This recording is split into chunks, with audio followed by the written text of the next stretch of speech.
الحمد لله رب العالمين خالق السماوات والأرضين والصلاة والسلام على سيد الأنبياء والمرسلين وعلى آله وأصحابه وأتباعه وأهل بيته أجمعين أما بعد فأعوذ بالله من الشيطان الرجيم بسم الله الرحمن الرحيم من عمل صالحا من ذكر أو أنثى وهو مؤمن فلنحيينه حياة طيبة وقال النبي صلى الله عليه وسلم من لزم الاستغفار جعل الله له من كل ضيق مخرجا ومن كل هم فرجا ورزقه من حيث لا يحتسب صدق الله العظيم وصدق رسوله النبي الكريم ونحن على ذلك لمن الشاهدين والشاكرين والحمد لله رب العالمين.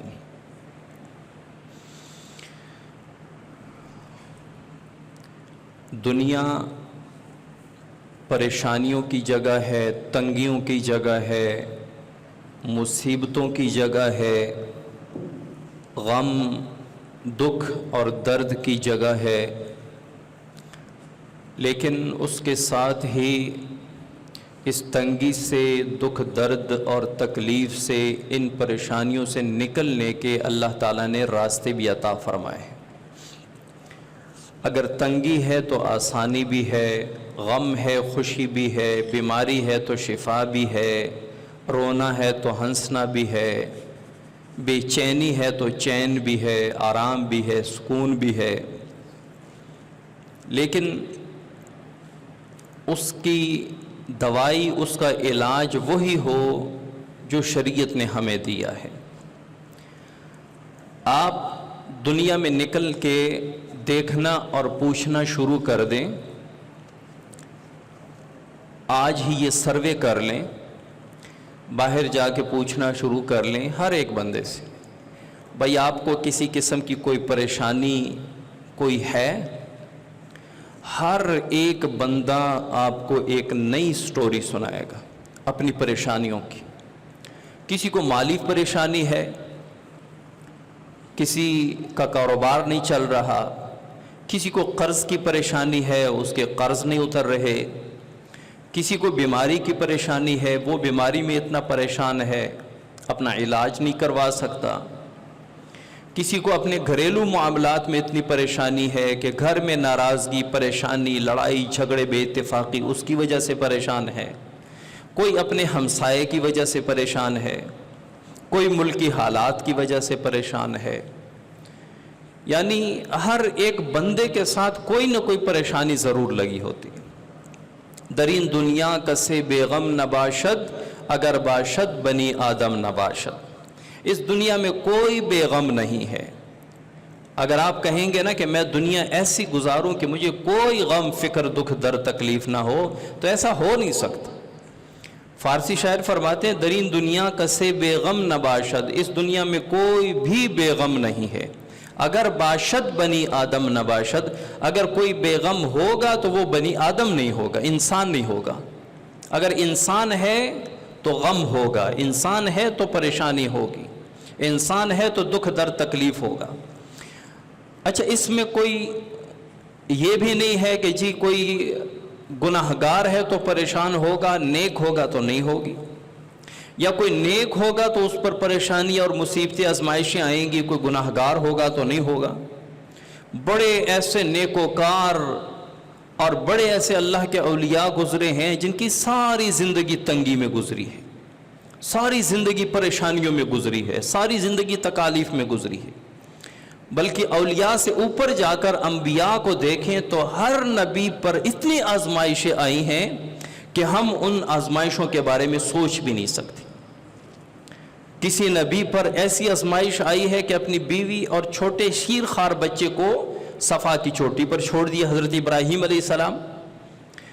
آج کل کا فرد جب گھر سے نکلتا ہے تو کتنی دعائیں پڑھ کے نکلتا ہے، اور جب جاتا ہے گھر والوں کی پریشانی رہتی ہے، گھر میں کوئی مسئلہ نہ ہو جائے، حالانکہ چار دیواری کے اندر ہے، फैमिली के तमाम मेंबर आपस में इकट्ठे हैं, लेकिन घर का सरबराह जब जाता है तो उसे घर की फिक्र होती। अब हम ये सोच भी नहीं सकते कि हम अपनी एक बीवी और एक बच्चे को ऐसी जगह में, पहाड़ी इलाके में छोड़ दें जहाँ पे ना इंस है, ना हैवानात है, ना पानी है, ना दरख्त है, ना खाने पीने को कुछ है, कुछ भी नहीं है, वहाँ छोड़ के जाना है। और ये भी पता नहीं कि उनको कब तक छोड़ना है, कितने अरसे तक वहाँ पे छोड़ना है। ये हुक्म अगर हमें मिल जाए तो हम कैसे इसे पूरा करेंगे। अंबिया को ये आजमाइश तक आई है, ऐसी ऐसी आजमाइशों से अंबिया गुजरे हैं।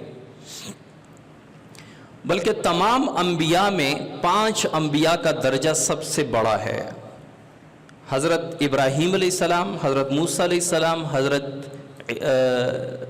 ईसा अलैहिस्सलाम, हज़रत नूह अलैहिस्सलाम, हज़रत अय्यूब अलैहिस्सलाम, क्योंकि इन 5 पर आजमाइशें सबसे ज़्यादा आई हैं।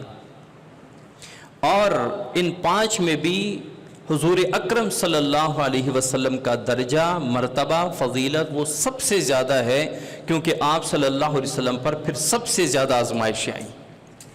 आप सल्लल्लाहु अलैहि वसल्लम पर तो आजमाइशें और तकालीफ आई हैं, जो आप सल्लल्लाहु अलैहि वसल्लम के नक्श कदम पर चले थे, जिन्होंने आप सल्लल्लाहु अलैहि वसल्लम पर अपने जान कुर्बान करने का आप सल्लल्लाहु अलैहि वसल्लम के साथ अहद कर लिया था, उन पर भी ऐसी आजमाइशें आई थी कि आप सल्लल्लाहु अलैहि वसल्लम बैतुल्लाह शरीफ के साथ टेक लगाए तशरीफ़ फरमा हैं। एक सहाबी आते हैं और अपनी कमर दिखाते हैं हुजूर सल्लल्लाहु अलैहि वसल्लम को कि कुफ़ार व मुशरिकीन ने मेरे कमर को दाग दिया।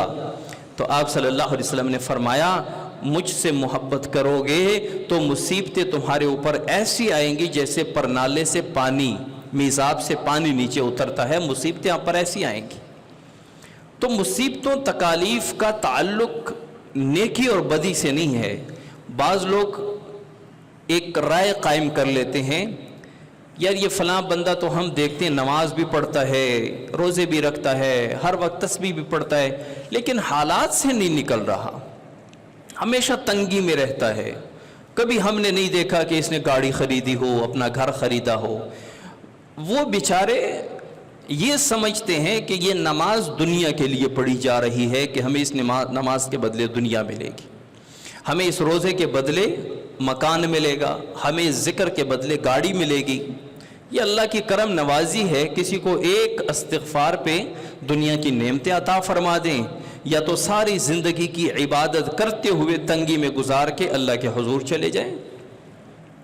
दुनियावी मामलात का ताल्लुक, पैसा दौलत, इसका ताल्लुक जो है ज़ाहिरी आसाइश, वो बंगला है, गाड़ी है, वो दुनिया की जो नेमतें, ज़ाहिरी नेमतें और असबाब हैं, इनका ताल्लुक नेकी और बदी से नहीं है। इनका ताल्लुक नेकी और बदी से नहीं है। हाँ, सुकून का ताल्लुक है। सुकून एक अलग चीज़ है, इत्मीनान एक अलग चीज़ है, रूहानियत एक अलग चीज़ है। सुकून का ताल्लुक फिर असबाब के साथ भी नहीं है। कोई अगर ये कहे कि मैं इतने पैसे माहाना मेरी आमदन हो जाए, 2 लाख रुपए मंथली मेरी इनकम हो जाए, तो फिर मुझे कोई परेशानी नहीं होगी। उस बेचारे को पता नहीं है जब इनकम 2 लाख होगी तो परेशानी बढ़ जाएगी। परेशानी, बेसुकूनी, बेचैनी ये बढ़ेगी, कम नहीं होगी। और कोई कहे कि मुझे बहरिया में घर मिल जाए तो उसके बाद मुझे दिली इत्मीनान मिल जाएगा, ये मेरी जो टेंशन है ये सारी टेंशन ख़त्म हो जाएगी। अब उसे पता नहीं है कि दुनिया के जो ज़ाहिरी असबाब हैं ये हमें ज़ाहिरी सहूलत दे सकते हैं। दुनिया की ज़ाहिरी असबाब हमें ज़ाहिरी सुकून दे सकते हैं, ज़ाहिरी फ़ायदा दे सकते हैं, बातनी फ़ायदा नहीं दे सकते। एसी है, एसी आपके दिल की बेचैनी को ख़त्म नहीं कर सकता, आपकी ज़ाहिरी जिस्म की गरमाइश को ठंडा कर सकता है, गरमाइश को ख़त्म कर सकता है, लेकिन अंदर जो गर्मी है गुनाहों की, जो बेचैनी है गुनाहों की नाफरमानी की, वो एसी से ख़त्म नहीं होगी।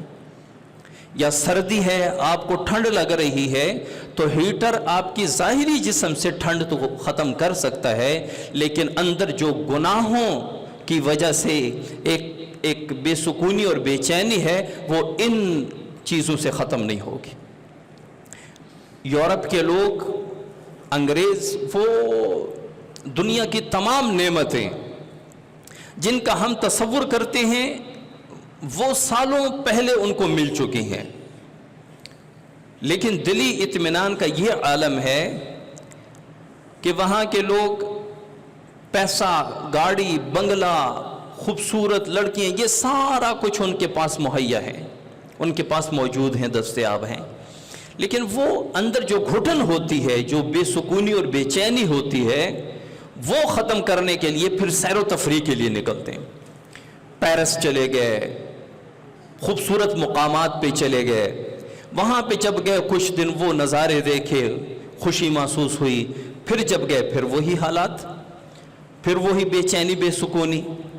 तो फिर क्या करते हैं, इस वक्त खुदकुशी की रेशो जो है वो पूरी दुनिया में, यूरोप में सबसे ज़्यादा है, सबसे ज़्यादा है। पाकिस्तान का मुसलमान कहता है कि मुझे बहरिया में घर मिल जाए, बड़ी गाड़ी मिल जाए, इतने पैसे मेरी माहाना इनकम हो जाए तो मुझे सुकून मिल जाएगी।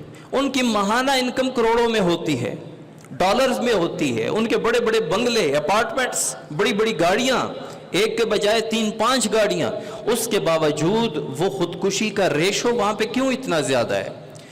क्योंकि उनकी बीमारी और है, वो इलाज और करवा रहे हैं। उनकी बीमारी अंदर की है, वो बाहर का इलाज करवा रहे हैं। उनकी बीमारी बातिन की है, वो ज़ाहिर का इलाज करवा रहे हैं। तो बातिन की बीमारी ज़ाहिर के इलाज से ख़त्म नहीं होगी। तो फिर क्या है, वो एक मुल्क में एक ब्रिज बना है, गोल्डन गेट ब्रिज के नाम से है, यानी गवर्नमेंट की तरफ से वहाँ पे इजाज़त है, वो बहुत ऊंचाई पर है, गवर्नमेंट की तरफ से इजाज़त है कि अगर कोई ज़िंदगी से तंग है तो यहाँ पे छलांग लगा के अपने आप को ख़त्म कर सकते हैं, गवर्नमेंट की तरफ से इजाज़त है। तो अगर तो असबाब से दिल को सुकून मिलता तो यूरोप के लोग बड़े पुरसुकून होते, बड़े आराम से होते। हमारे एक मरीज़ थे, कोई दिमागी मसला था, तो उसके लिए एक टैबलेट मिलती है सुकून के लिए, वो मैं डॉक्टर ने लिख के दी थी कि ये आपने, माजूर मरीज़ था। तो मैं मेडिकल स्टोर 1, 2, 3, 5 मेडिकल स्टोर घूमे, तो मैंने, वो मुझे मिली नहीं। वैलियम के नाम से एक टैबलेट मिलती है, वैलियम, वो मुझे मिली नहीं। तो मैंने मेडिकल स्टोर वाले से कहा, मैंने कहा यार ये टैबलेट मिलती क्यों नहीं है, पहले तो मिलती थी। कहते हैं ये सुकून की, जो दिमागी सुकून और आराम की जितनी गोलियां हैं वो पाकिस्तान में शार्ट होती जा रही हैं, सारी यूरोपीय ममालिक में जा रही हैं। कहते हैं वहाँ डॉलर के हिसाब से, जहाँ पे यहाँ एक टैबलेट हम 100 रुपए की बेचते हैं, वो वहाँ डॉलर के हिसाब से एक एक गोली 300-500 रुपए की बेचते हैं। और ये आराम, सुकून और दिमागी सुकून, डिप्रेशन, टेंशन, एंजाइटी और नींद की जो गोलियां हैं, ये सारी बाहर जा रही हैं, पाकिस्तान में इसीलिए शॉर्ट है। तो मुझे इस पे बड़ी खुशी हुई कि अल्हम्दुलिल्लाह के यहाँ पे, यहाँ के बनिस्बत वहाँ ज़्यादा ज़रूरत है, तो यहाँ पे, क्योंकि अल्लाह ताला ने जो हमें दीन दिया है ये इन तमाम चीज़ों का इलाज है। अल्लाह ताला फरमाते हैं,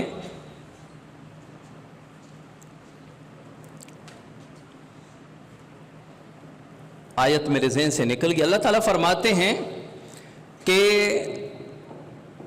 जो मेरा बंदा, चाहे वो मर्द है या औरत है, चाहे वो मर्द है या औरत है, उसने मन अमिल सालिहन, आयत है मन अमिल सालिहन मिन ज़करिन औ उन्सा, जिसने नेक अमल किया, चाहे वो मर्द है चाहे औरत है, मिन ज़करिन औ उन्सा वह हुवा मुअमिनुन, ये शर्त लगा दी, वह हुवा मुअमिनुन, ईमान की हालत में। जिस शख्स ने नेक अमल किया, अमल सालिह किया, चाहे वो मर्द हो या औरत हो, बशर्ते कि वो मोमिन हो, तो क्या होगा, फलनुहयन्नहु हयातन तय्यबा, हम उसे खूबसूरत ज़िंदगी अता फरमा देंगे।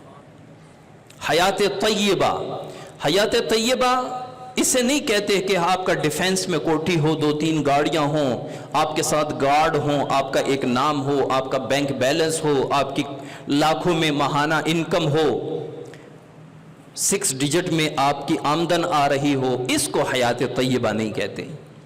حیات طیبہ کہتے ہیں کہ آپ کھانا پینا اپنے وقت پہ ملتا ہو، چاہے 1 دن کا ہو آپ کے پاس، اور آپ کی کسی کے ساتھ کوئی دشمنی نہ ہو، آپ پر کوئی بدکاری کا داغ نہ ہو، اور آپ کے گھر میں کوئی لڑائی جھگڑے کوئی فسادات نہ ہوں، آپ کے بیٹے آپ کے فرما بردار ہو، اور آپ کا دل پرسکون ہو، اسے کہتے ہیں حیات طیبہ۔ حیات طیبہ کے لیے بڑے بنگلے اور مکانات ضروری نہیں ہیں۔ حیات طیبہ کے لیے آپ کی اندر کی دنیا آباد ہے تو آپ آباد ہیں، اندر کی دنیا برباد ہے تو آپ برباد ہیں۔ ایک بندے کے بڑے پوش علاقے میں کوٹھی ہو، گاڑیاں ہوں، بنگلے ہو، لیکن رات کو اس سے گولی کھا کر بھی نیند نہ آئے تو یہ دولت اس کی کس کام کی؟ میں نے پہلے بھی ایک مرتبہ ایک واقعہ سنایا تھا، ایک مریض آیا تھا بحریہ ٹاؤن سے، ایک دوست لایا تھا، تو وہ جب دروازے کے اندر آ رہا تھا تو ایسے لڑکھڑا رہا تھا جس طرح کسی نے کوئی نشہ کیا ہو، حالانکہ ماشاءاللہ سے بڑی عمر کے تھے، 50 سال کے اوپر تھے، 50-55 سال کے۔ تو وہ آئے بیٹھے، میں نے کہا کیا مسئلہ ہے؟ کہتے مجھے نیند نہیں آتی۔ میں نے کہا نیند کا مسئلہ تو آج کل بہت ہے، بہت سارے لوگ یہ شکایت کرتے ہیں کہ جی رات کو ہم 2, 1, 3 بجے تک جاگ رہے ہوتے ہیں، نیند ہی نہیں آتی۔ تو میں نے کہا کہ 24 گھنٹے میں کتنا سوتے ہیں؟ کہتے ہیں نہیں سوتا۔ میں نے کہا 24 گھنٹے میں؟ کہتے ہیں نہیں سوتا۔ میں نے کہا جب گولی وغیرہ کھاتے ہیں پھر کتنا آرام آتا ہے؟ کہتا ہے 6 سال سے 1 سیکنڈ کے لیے بھی میری آنکھ نہیں لگی، 6 سال کے لیے، 6 سال ہو گئے، 1 منٹ کے لیے بھی میں نہیں سویا۔ میں حیران رہ گیا کہ ایک بندہ 6 سال سے نہیں سو رہا، یہ جو لڑکھڑا کے آ رہا ہے یہ نشہ نہیں کر کے آیا، اس کی دماغی طاقت اب کمزور پڑ گئی ہے، کیونکہ جس طرح ہمارا جسم جب تھک جاتا ہے آرام اسے چاہیے ہوتا ہے، اسی طرح دماغ جب تھک جاتا ہے اس کو سکون چاہیے ہوتا ہے، تو اللہ تعالیٰ نے دماغی سکون کے لیے نیند کو پیدا کیا۔ اب جس کو نیند آتی ہے تو وہ اس پر اللہ کا شکر ادا کریں کہ یا اللہ اس غیر گزرے دور میں، اس پرفتن دور میں ہمیں سکون کی نیند آ جاتی ہے، ہم سو جاتے ہیں آرام سے عشاء کے بعد، تو یہ اللہ کی بہت بڑی نعمت ہے۔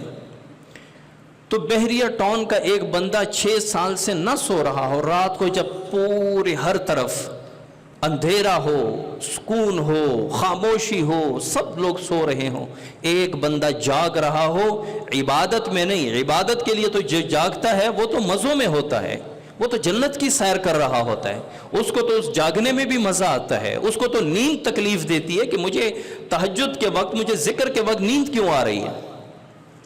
لیکن ایک بندے کو بغیر کسی وجہ کے نیند نہیں آتی اور بیٹھا ہوا ہے، کروٹیں بدل رہا ہے، کبھی موبائل اٹھاتا ہے، موبائل استعمال کرتا ہے، موبائل استعمال کرتے تھک جاتا ہے، وہ رکھ لیتا ہے، پھر کروٹیں بدلتا رہتا ہے، پھر اٹھ جاتا ہے، بیٹھ جاتا ہے، صبح ہوتی ہے، اندھیرا ختم ہو جاتا ہے، دن ہو جاتا ہے، پھر دن گزر جاتا ہے، رات آتی ہے۔ کیسے گزرتے ہوگی اس کی دن رات جو بندہ سوتا نہیں ہے؟ تو میرے بھائیو، اس سکون